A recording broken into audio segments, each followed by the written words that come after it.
Hey guys, it's been a while. Let's talk about some trucks. Drag race this thing or what? Yeah. Okay.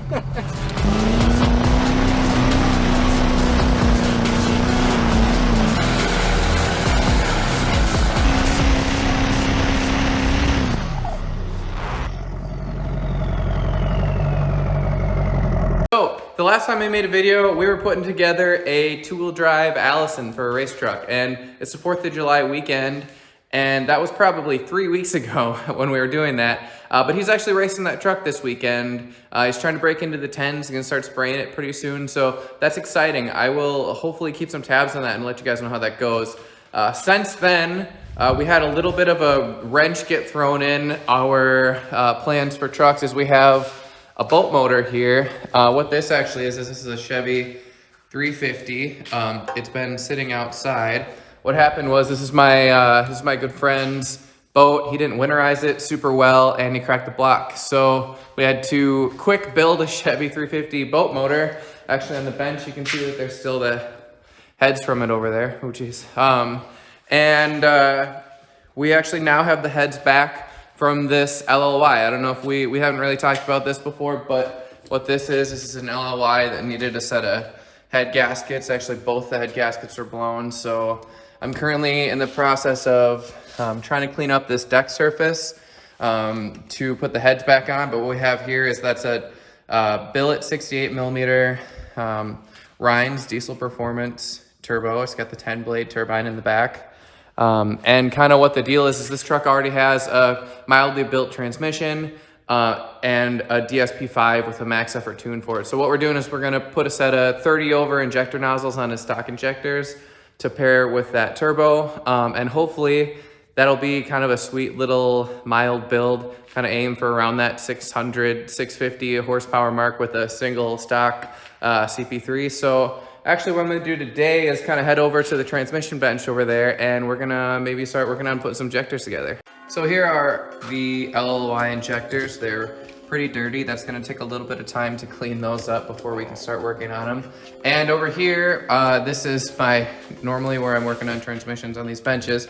This is a 4L80 that I picked up on Facebook Marketplace for cheap.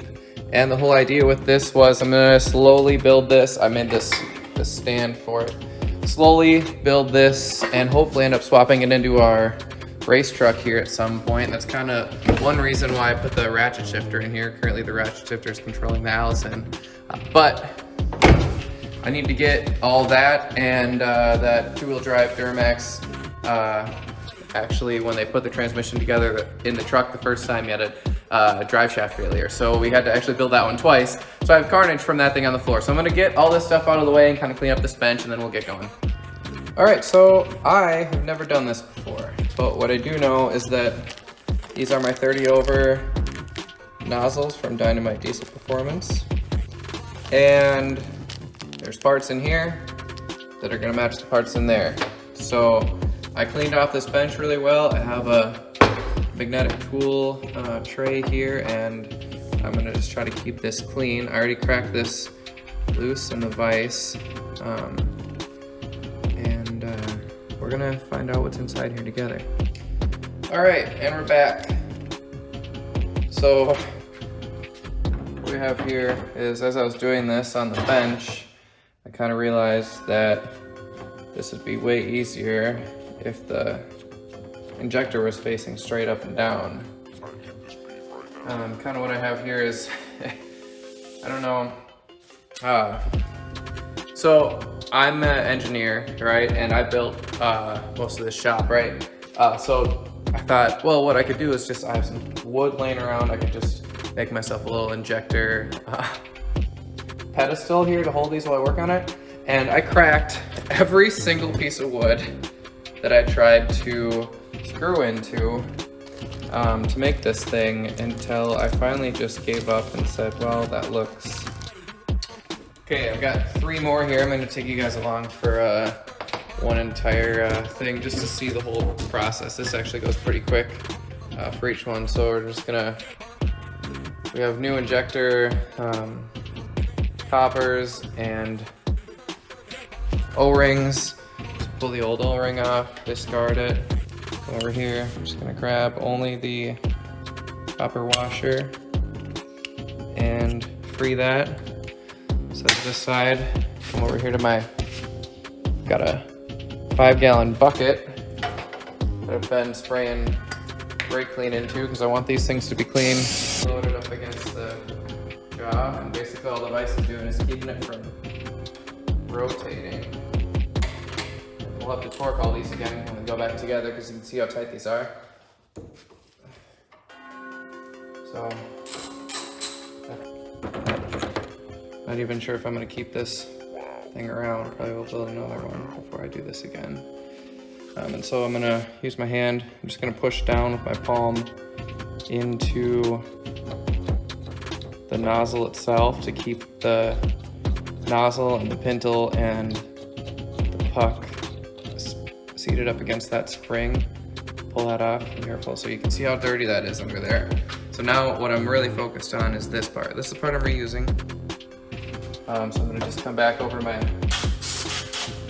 I know that that's clean now. You can see right down into the bore, right? So what I'm gonna do is take the new nozzle.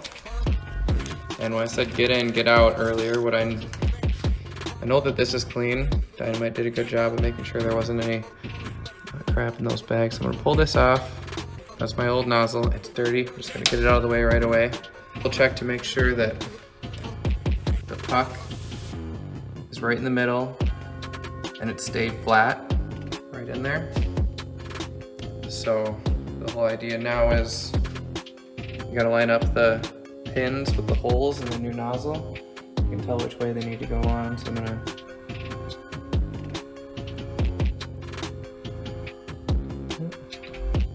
put that on, and you can push on this, you can feel that spring pressure.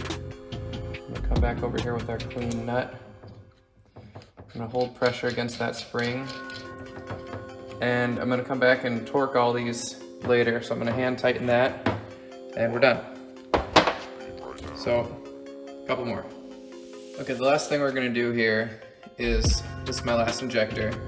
I'm gonna go ahead and go through this just in case you don't have yourself the most state-of-the-art injector pedestal. I would say maybe make one of these. This has a old leftover LB7 injector hold down that I had and a lag bolt. That's pretty easy. But let's say, you know, they say the thing that you should do here is at least do this somewhere where if you drop a part, you can't lose it, which is why we're on the transmission bench. So let's say you pull your nut off and you pull your injector nozzle off, and let's say this happens. There's the puck, and there's our little tower there. So if this happens to you and this comes apart, the first thing that I would say is stop, take this injector, and let's get it straight up and down. You have these two parts now. You have the puck and you have this little cylinder. So this thing has this pocket on one side and a flat on the other side. Okay. So if you can't remember which way this went, the easiest way to remember is, see our old injector here, that's called the pintle, I believe, and the inside of that, that mates inside this pocket for this. So what you're gonna do is you're gonna take this thing, and when you're pretty sure that you're all clean, you're gonna drop that down so the pocket's up.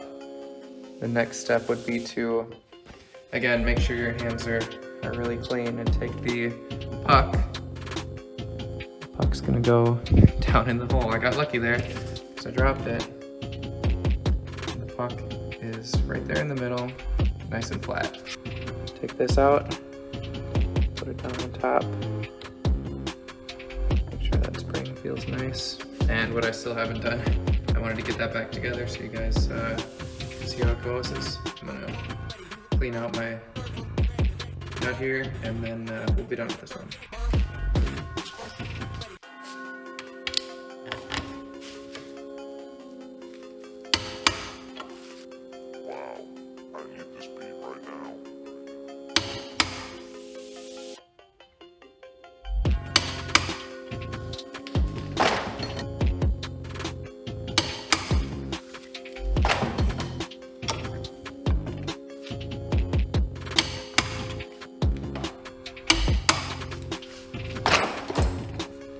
All right, and this is the last one. So the main thing to remember here is I'm using my big torque wrench because I have a good steady pull on it.